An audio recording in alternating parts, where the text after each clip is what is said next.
Hi, I'm Jessica with the Santa Paula Art Museum, and welcome to Art Club. Today's project is called A Bug's Life, and we're going to be making a bunch of bugs. They're all going to be different. They can all be different colors and shapes, and we're going to give them personality. So what you'll be learning today is how to use watercolor and use a technique called wet on wet. So that's when the paint is still wet and you get to add another type of color to the paint and you'll see it mix. You'll also learn about collaboration. Do you know what collaboration is? I'm gonna go ahead and say the word collaboration and I want you to say it afterwards, okay? So collaboration. 1, 2, 3. Good. So what I think collaboration might mean is working together and sharing ideas to make something new. And by working together, you're not working alone. 2 brains are better than 1. So let's get started. The materials you'll use today is a simple plain piece of paper. It's a smaller size paper and this will be for drawing. And you'll use a larger size paper that's also a little bit thicker so that it's better for using for watercolors. You'll also need a pen or a pencil, but if you don't have a pen, a pencil's just fine. Also, if you don't have watercolors on hand, you can always use food coloring. You'll also need some markers if you want to create some details at the end, but you don't have to use them. So let's get started. You're gonna start off with your paintbrush and you're gonna make sure that there's enough water on your brush. And now I'm going to make my first shape. So just put water down. We're going to make 4 shapes. And we're just using water right now. So here's my first shape. My second shape. Maybe I could make this a triangle since I already have a circle. We want our bugs to be very different. Now I'm gonna make our third shape. Make sure to load up that paper with water. Perfect. So how about our last and 4th shape? And like I said, we're gonna make sure that that's wet. Perfect. Every shape has water. I just used water like I said. Now we can move on to adding color. Does everybody have 4 shapes? We're gonna add the color to our first shape. What's your favorite color? I'm gonna go with yellow, but you're just gonna add just a little bit of color. So barely gonna touch my palette very lightly, pat, pat, pat. And I'm gonna go ahead and add it to the water. Looks like I picked up very little color. Let's grab some more. So just a little bit. And I'm going to swirl it in there so that I can get my yellow onto my shape. Perfect. Can you tell that that's the yellow? Now let's do our second shape. So here's my second shape. Maybe we'll go with green this time. But remember to keep in mind that we're only using very little color. So because green is very strong, you're just going to dab it. And go slowly. There you go. See, I'm just making little dot shapes, barely touching it. Watch how it pulls over. Isn't that cool? Add a little extra water to push it around and watch it flow. And you can pull it a little too. This is what happens when you put wet watercolor on the wet page. So that's our technique, wet on wet. Now we're gonna move on to our third shape. I'm gonna use red. Just a little bit of red. And this one I'm going to go across, just like that. So see how it's just on the tip? I'm gonna start off, go across, bring my color across, And maybe add some more water so that those colors play around on the puddle. Look at that. Super. Gonna add a little more red so that you can really tell that there's red in there. But notice how my brush is not completely covered yet. That's for the next step. This way I get to move the color around. This is the fun part about watercolors. They do move around on their own. Great.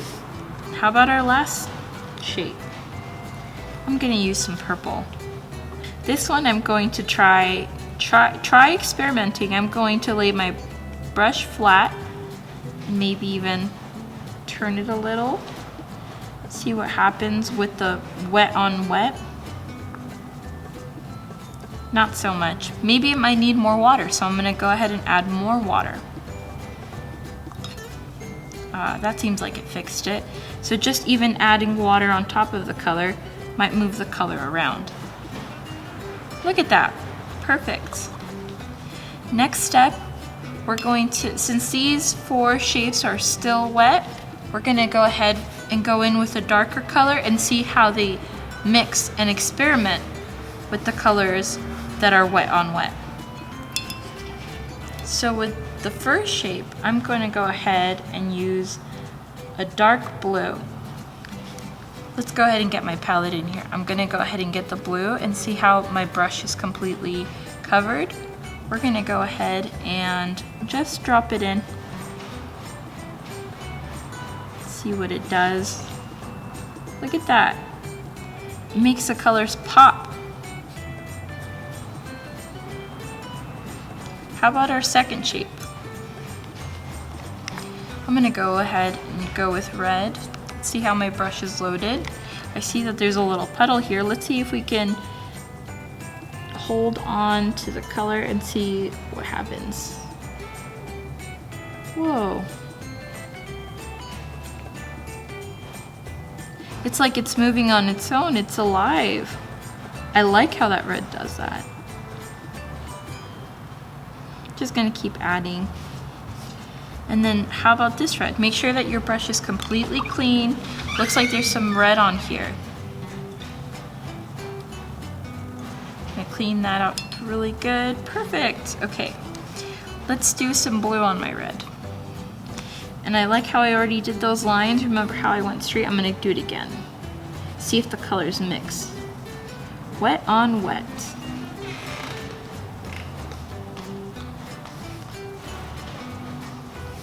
Drag that a little. There we go. What happens when you mix blue and red? Are you gonna get a new color?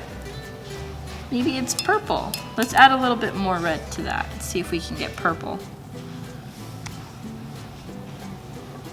Ooh, we are. Super, so now we're mixing. Just move your brush around until you get the color that you want.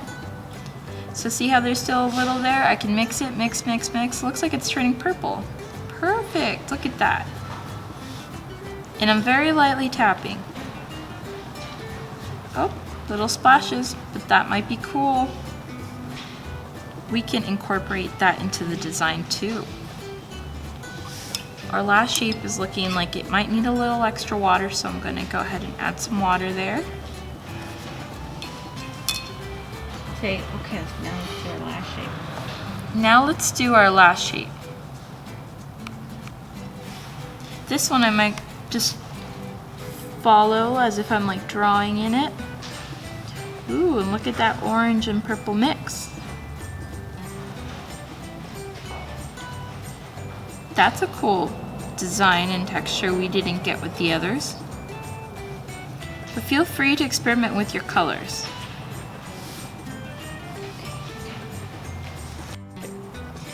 I really like how my colors mixed, and I really enjoyed using the wet on wet technique. So I had wet color first and then dropped in colors, and I also just had wet paper and then added my color in, and I got cool forms.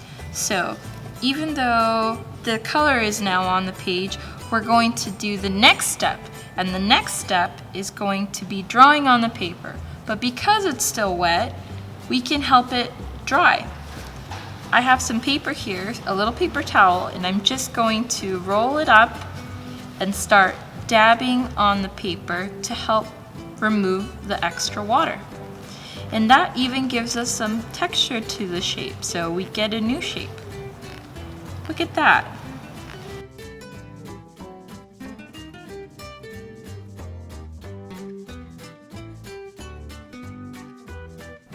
Okay, so the next step is collaboration.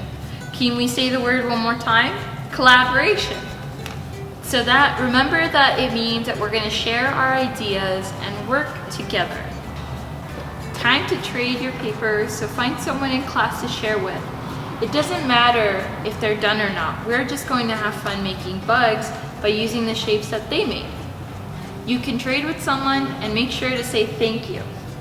Next, you're going to get your supplies. So you'll be needing your small piece of paper and your pencil. Pause this video, and when you're ready, hit play so that we can get started on drawing your bugs. Next, we're going to practice making bug parts. What parts does a bug have?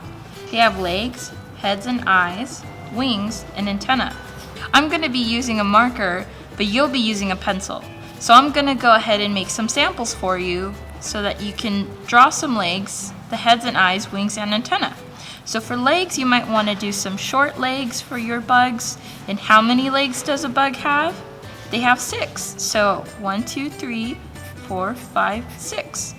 You can do short or you could do long. 1, 2, 3, 4, 5, 6. Or you could do little circle, little nubs for your bugs. So those are 3, 4, 5, 6. Perfect. Awesome. How about head and eyes? So your bug will most likely have one head, but they can have multiple eyes. So I'm going to make little circles inside my bigger circle to show that he or she has multiple eyes. How about a head, just half a circle, and you're just going to keep their eyes white, color their little hard shell.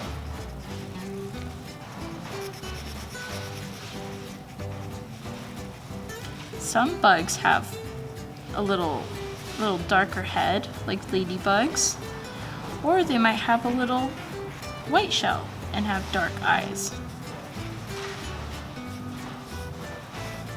Perfect. And wings. You can make a C shape for the wing with a line across and lines up and down to show that it has a wing. How about the letter B for wings? And then you'll just have one line going across to have a wings. So these could be small wings or big wings.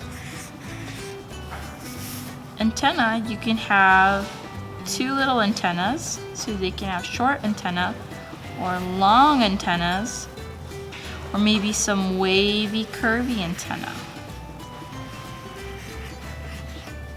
I like to round off by having little ends of my antenna. Great. Well, let's pause the video. You go ahead and get your set done, and then when you're ready to move on to the next step, you can go ahead and push play. Now we're going to add these details, like our legs, head and eyes, wings and antenna, and add it over to the body of watercolors that we did for our bugs. So now think about what you want to put on each bug. I'm going to go ahead and start off by doing the head and the eyes and choosing where to place it on this bug, and then I'm going to choose what kind of legs and where are they going to go on the bug, also the wings and the antenna. So let's get started on that one. Looks like I might have a spot right here for a little head. So I'm going to start off with that half circle shape one more time and do one eye, two eyes. And I'm going to color it in. And where do the antennae go? Do the antennae go in the back or on the side? No, right? They go on the head. So I'm going to choose some of the antenna to put on my bug. I feel like the short ones would look best on this bug. So let's go ahead and add those. So one line, two line, with little circles at the end for the antenna. And how many legs did we say that the bugs have? They have 6. So I'm gonna go ahead and choose maybe some long legs. So here's 1, 2, 3. Maybe little circles on the bottom. Give them little feet. 1, 2, 3. 1, 2, 3. Perfect. And it looks like maybe we can give them some wings right here on either side. So let's try that B shape that I did. So here's one B. One half and half. And then I'm just going to put a line across to show that the wings have little separate halves. And there we go. There's our first bug. Easy, right? Now you can choose different shapes and different sizes of all the details we gave to our bugs so that you can have unique shapes. Make sure to put head, eyes, antenna, wings, and legs. I'm gonna go ahead and continue making the rest of my bugs, and then you can watch. Once you're done watching me go through and make all my designs, maybe you can pause this video, go ahead and create your designs on the collaboration, and we'll move on to the next step. And you'll push play afterwards. So go ahead and pause the video after and push play.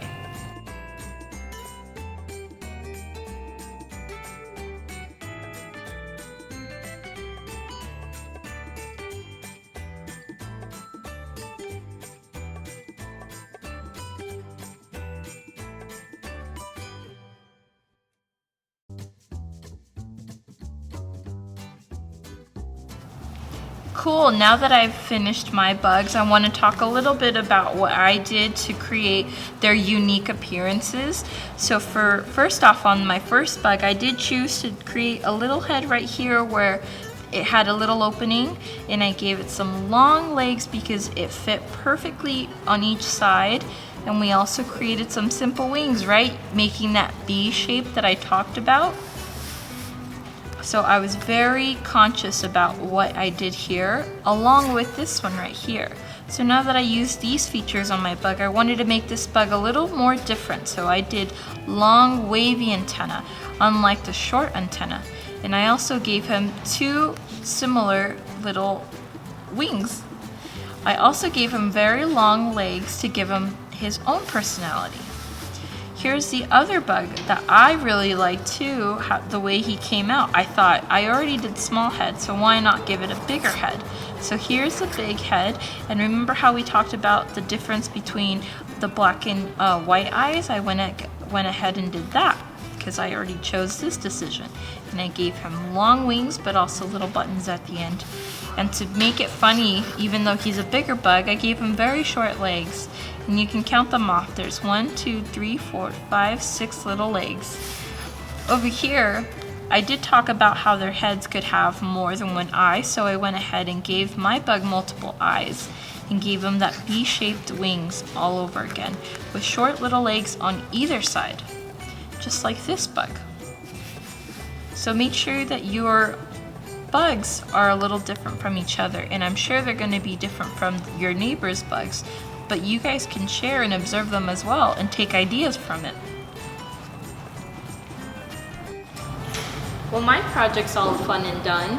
Thanks for joining me today. I had a lot of fun making bugs with you. If you want to have more fun and you want to keep adding to your bugs, why not give them a name? Or also make a story with your bugs.